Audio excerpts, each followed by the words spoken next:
C'est des personnes comme vous et moi. Le regard que la société porte sur eux, je pense que c'est un regard forcément négatif. Donc même, ils ne sont pas comme nous parce qu'ils ont toujours besoin de quelqu'un à leur côté. La vie quotidienne un peu plus compliquée. Place à part entière. Je ne sais pas attarder. Autonomie, Sociabilité.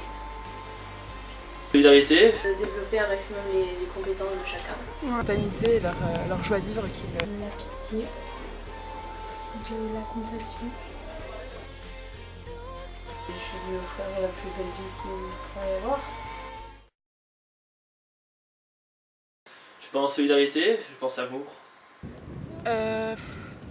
Moi je pense en premier au regard que la société porte sur eux, je pense que c'est un regard forcément négatif et moi j'ai vraiment changé mon regard quand j'ai travaillé avec eux.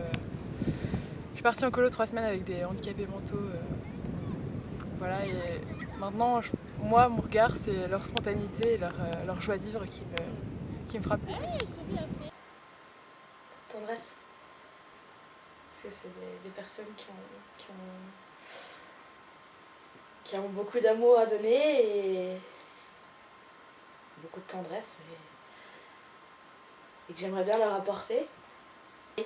Sociabilité. Défaillance. Avec différentes déficiences qui rend la vie quotidienne un peu plus compliquée. Attarder. Non, ils ne sont pas comme nous, parce que s'ils le seraient, tu les verrais travailler comme nous, tu les verrais faire des études comme nous, tu les verrais tous les jours dans les transports en commun comme nous, ils font plein de choses qu'ils ne peuvent pas faire. Donc même, ils ne sont pas comme nous, parce qu'ils ont toujours besoin de quelqu'un à leur côté. D'être assistés. Voilà. Parce que mentalement, ils ne peuvent pas suivre.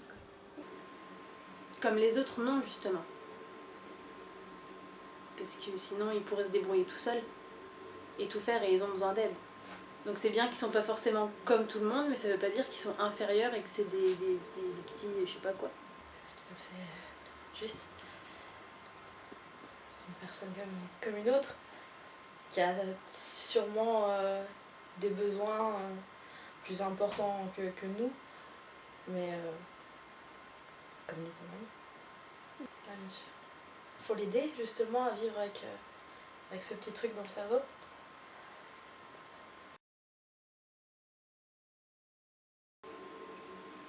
Je pense qu'il y a beaucoup de gens qui en ont peur.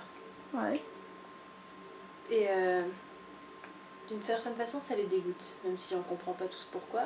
Il y en a que ça gêne, en fait, ça les gêne. Voilà. C'est pas qu'ils sont forcément dégoûtés, c'est que ça les gêne, ils savent pas comment ils doivent réagir. Et du coup, s'ils en voient un, ils vont tourner la tête, ils vont pas oser le regarder. Ils vont tourner la tête, ils vont ignorer en fait. Ils ignorent, ils font comme s'ils n'existaient pas. Alors comment ça sera, j'en sais rien, mais comment ça devrait être, c'est comme ça devrait déjà être aujourd'hui, c'est qu'on ne devrait pas justement les ignorer et qu'il faut arrêter d'en avoir peur ou de je sais pas quoi. C'est des personnes qui devraient être respectées comme tout le monde. Une différence que ces personnes ont et qui est souvent mal perçue et qu'il faudrait voir différemment, un peu mieux peut-être. C'est fait, mais de la pitié, de la compassion. Puis en même temps, oh non, c'est pas de la pitié, non, c'est plus de la compassion, puis l'envie de l'aider, l'envie de partager quelque chose avec lui pour qu'il aille mieux. Je pense que eux ils prennent vraiment la vie comme elle vient et je pense que c'est ça qu'ils ont à nous apporter. Ils sont spontanés et quand on est face à eux, ils nous disent vraiment ce qu'ils pensent, mais ils reflètent vraiment ce qu'ils sont en train de ressentir et ça, je pense que ça peut nous apporter beaucoup quand on vit avec eux.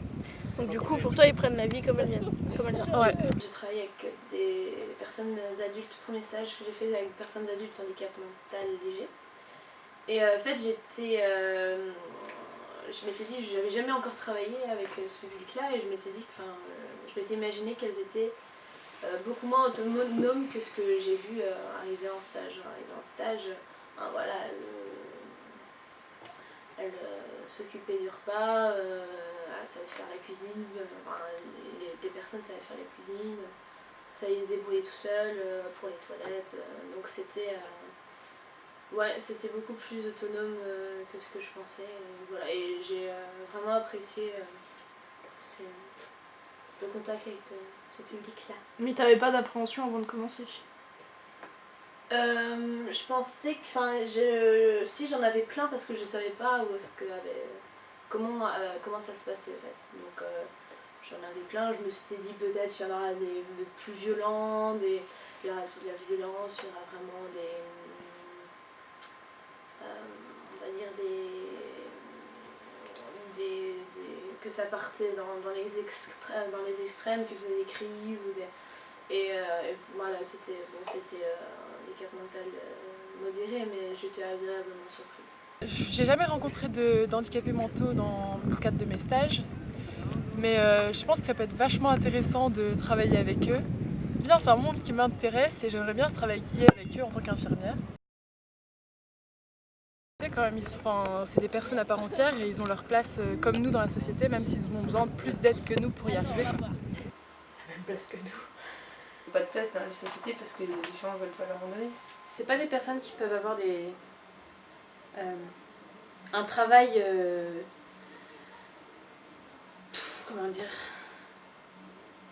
dans une école où ils peuvent pas, tu vois, t'apprendre des choses ni rien, mais ils n'ont pas une place, ils doivent pas être, on peut pas les rejeter, il faut pas les rejeter, ils sont dans la société et il faut les aider à s'intégrer dans la société. Voilà. Après ils peuvent avoir du mal à la trouver, il faut qu'on les aide à la trouver justement. D'accord. À leur montrer que si ils ont une place, ils ont leur place et qu'ils sont importants, qu'ils sont pas là pour rien quoi. Ils ont droit à faire partie comme tout le monde, comme n'importe qui. On est tous égaux, normalement.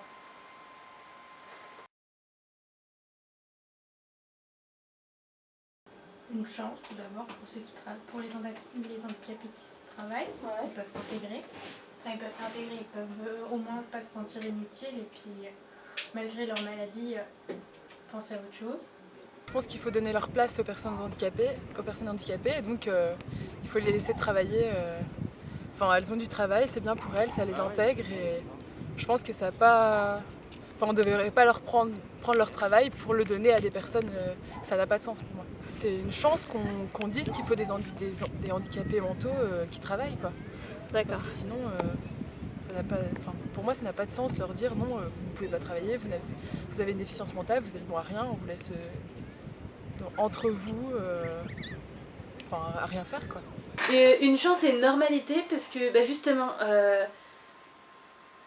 ils ont leur place complète dans la société comme tout le monde et c'est pas parce qu'ils sont déficients mentaux qu'on doit dire eux ils travaillent pas et c'est les gens entre guillemets normaux qui travaillent. S'il y a du chômage, c'est triste, il ne devrait pas y avoir autant de chômage, c'est de la connerie de toute façon. Mais pour moi, il n'y a aucune anormalité au fait que des déficients mentaux travaillent. Ça devrait être 100% des déficients mentaux qui travaillent. Non, justement, une déficience. Un petit truc dans le cerveau qui fait que ça déconne. Mais pas une maladie. Parce qu'une maladie... je sais pas comment dire, moi. Une maladie, ça se soigne déjà. Pas toujours. Je vois ça comme une maladie, mais pas au sens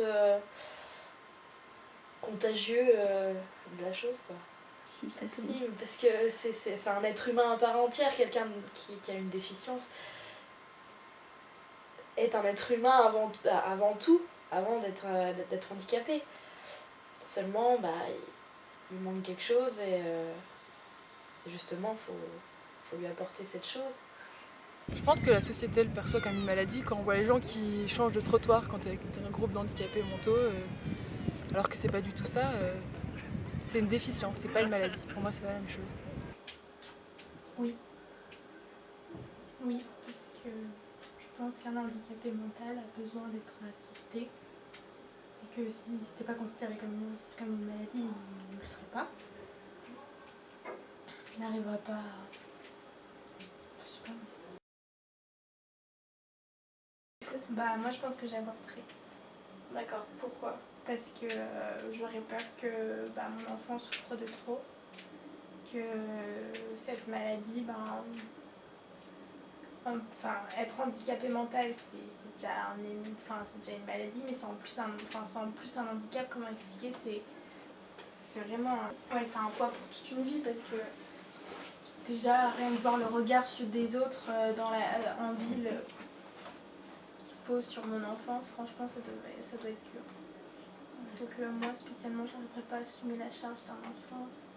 C'est pas de l'égoïsme. J'aurais plus peur, ouais, si, je pense que c'est un petit peu de l'égoïsme, mais c'est aussi le fait de me mettre à sa place, et même si lui il n'arrive pas à le voir, mais le regard des autres sur lui, sur mon enfant, je pense que ça me blesserait pas mal. Puis le fait de ne pas réussir à soigner mon enfant, ça me ferait mal aussi. Parce qu'il faut dire quand même que même s'il grandit, il aura besoin toujours de notre aide et de l'avoir toujours sur mon dos. Et, par exemple, si j'ai d'autres enfants, ça va être dur par rapport. Il ne va pas faire de différence. Voilà. Non, ça c'est sûr, je pense qu'il y a pas de différences qui se font, mais quand je verrai mon enfant réussir ses études et qu'il y aura encore mon enfant handicapé qui sera avec moi à mes côtés, donc ça serait... J'en pense je le plains parce que c'est pas cool vis-à-vis que je vais lui offrir et je m'en voudrais, mais je vais lui offrir la plus belle vie qu'il pourrait y avoir, quand même, parce que c'est quand même mon enfant et ce sera quand même mon enfant, même s'ils sont handicapés ou pas. Je serais atterrée, ça c'est clair, mais oui, bien sûr que je regarde, c'est mon bébé, et je ferai tout pour qu'il ait une vie normale. Mais déjà je le garde. Ouais. Et je me renseigne sur l'avenir, sur comment va évoluer son handicap, sur comment lui il va pouvoir être. Et pour que c'est pas égoïste, mais pour que ma vie et celle de mon mari, j'imagine que j'aurai un mari, pour qu'on puisse continuer à vivre sans forcément être enfermé dans une bulle. Donc que nous on puisse continuer à avancer avec lui, avec l'enfant, et que lui puisse évoluer au maximum et se sentir bien et recevoir tout notre amour.